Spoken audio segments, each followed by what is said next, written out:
मन्नत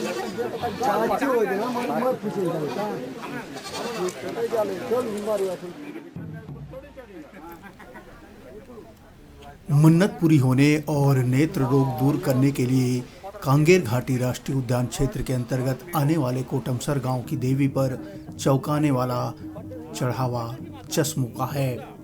ढेरों चढ़े चश्मों को देखकर लगता है कि नेत्र विशेषज्ञों का स्थान जैसे देवी ने ले लिया हो। देवी ईश्वर का रूप है, लिहाजा आदिवासी संस्कृति में उन्हें भी आम लोगों की तरह आंख की बीमारियां और पीड़ा हो सकती है। इसी सोच को लेकर कोटमसर गांव की प्रमुख देवी बास्ता बुंदिन को नेत्र रोग से बचाने को लेकर उन्हें रंगीन चश्मे अर्पित किए जाते हैं, क्योंकि उनकी आंखें निरोग और निर्मल रहेगी तभी भक्तों पर उनकी शुभ दृष्टि और आशीर्वाद बना रहेगा। इसके साथ ही यहाँ आए भक्तों की मन्नतों और मुरादों के पूरा होने पर भी चश्मे चढ़ाने की अनूठी परंपरा है। अपनी भूगर्भीय गुफाओं के लिए विश्व प्रसिद्ध कोटमसर कांगेर घाटी राष्ट्रीय उद्यान के बीच बसा है वनग्राम, जहाँ के कोटवार पारा में घुरवा जाति की आराध्य बास्ता बुंदिन देवी का मेला प्रत्येक 3 साल में एक बार लगता है। इस मेले में आसपास के 30 गांवों के ग्रामीण आते हैं। देवी को परंपरागत रूप से पूजन सामग्री के अलावा क्षमता के अनुसार बकरा, मुर्गा, बत्तख और अंडा भी चढ़ाया जाता है। लेकिन इन सब के बीच आकर्षण होता है चश्मे की चढ़ौती का। इलाके के ग्रामीणों में वर्षों पुरानी मान्यता है कि देवी के सामने चश्मा अर्पित करने पर न केवल नेत्र रोग बल्कि अनेक बीमारियों के साथ समस्याओं का निवारण भी हो जाता है। सैकड़ों साल पुरानी इस आस्था या अंधविश्वास का दौर आज भी बरकरार है। आदिवासी आज भी प्रगतिशील और उन्नत संसाधनों के बावजूद अपनी समस्याओं का निदान पाने स्थानीय देवी देवताओं सिरहा, बैगा, गुनिया के पास जाकर ही संतुष्टि का एहसास कर पाते हैं। देवी बास्ता बुंदिन के मेले के पहले दिन विभिन्न परगनों से आए देवी देवताओं का स्वागत और पूजा की जाती है। देवगुड़ी के चारों ओर नंगाड़ों, घंटियों का नाद गूंजता रहता है। सिरहा, बैगा और लंगूर बने लोग दैविक स्थलों के सामने झूले में बैठकर ग्रामीणों को आशीर्वाद देते हैं। जिन पर देवी देवता की सवारी आती है वे परस्पर गले मिलते और झूमते नाचते हैं।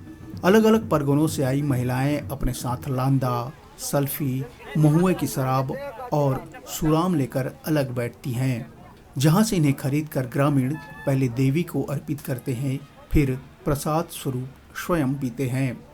मान्यता यह भी है कि जिस देवी से मन्नत मांगी जाती है उसकी और देवी की आंखों में चावल का लेप भी लगाया जाता है। बस्तर में आदिवासियों के बीच प्रचलित कई विधान और रीति रिवाज निसंदेह अनुकरणीय कहे जा सकते हैं।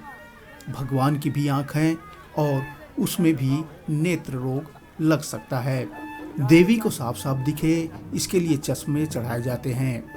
बस्तर के जनजाति समाज में देवी देवताओं को परिवार का अंग माना जाता है और उन्हें संतुष्ट करने के लिए उपहार अर्पित करने की भी प्रथा है।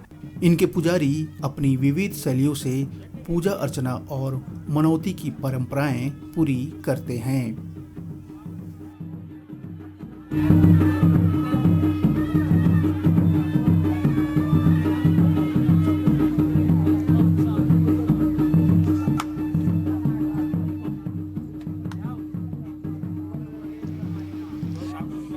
में अनेक परंपराएं हैं। उसी में से एक ये है कि दरभा क्षेत्र में एक देवी माँ है। लोगों को जैसे आँख की बीमारी होती है और हम जानते हैं कि सभी डॉक्टर कहते हैं कि आँख की बीमारी से बचने के लिए चश्मा लगाएं, तो ये प्रथा हमारे बस्तर में भी देखने को मिलती है। यहाँ के ग्रामीणों का ये मानना है कि हम अगर देवी को चश्मा पहना देते हैं तो हमारी देवी भी आँख की जो बीमारी है वो फैलने से बचेगी। और एक तरह से हम ये कहें कि हर कोई मंदिर जाते हैं, दर्शन पाते हैं, तो देवी को चश्मा चढ़ा देख के भी एक उनमें भी जागृति आएगी कि अगर आँख की बीमारी हुई है तो चश्मा पहने ताकि और लोगों को भी न फैले। ये तब से मतलब ये हुआ है ना, जब देवी की जो गांव से मतलब वो उत्पन्न हुआ है तब से। इसका जैसे शॉर्टकट में मतलब इसको बोलते हैं चचमा देवी के नाम से नाम से, लेकिन ओरिजिनल नाम है कि पत्ती को अवस्था मंदिर इंग्लैंड जिन प्रदर्शन माता है। देवी जो नाम ये वास्ता मुनि माता पति को वास्ता मुनि माता है। उन जानो दूध कर भोकड़ा के पूजा के खोपर करू आए और ये बे पहला गोटो ये तीन टान केरा और गोटो नड़े रुन चौका दिले और गोटो चौक कुकड़ा भी पूजले से। चश्मा चढ़ाने की चश्मा क्यों चढ़ाते हैं? उन माता चश्मा पींदू नाचू आए उताने यार ये ताने कुर्सी ने बोसू हुआ है गाँव या पूरा भाई लोग जानू बाजार किंद्रुआ ये जानू ये घर ने ये तक कुर्सी ने बोसू हुआ है ये माता गौटी ना है। चश्मा चढ़ाने से माता खुश होती है। हाँ चश्मा चढ़ा लेने अच्छा है माँ जो नाम ने चढ़ावा का ही नहीं होते। ऐसा कुछ चश्मा चढ़ाने की ऐसा कुछ है कि कोई इच्छा पूरा होने से भी चश्मा चढ़ाते हैं, क्या है? हाँ नहीं उनको मया लागी जल चश्मा चढ़ा हो जानू मानतर चश्मा चढ़ा तो ही आए का ही नहीं होते। ओ माँ आए उनके शरण पड़ा पाँच पड़ून बाती चश्मा चढ़ा दिया कुछ नहीं हुआ।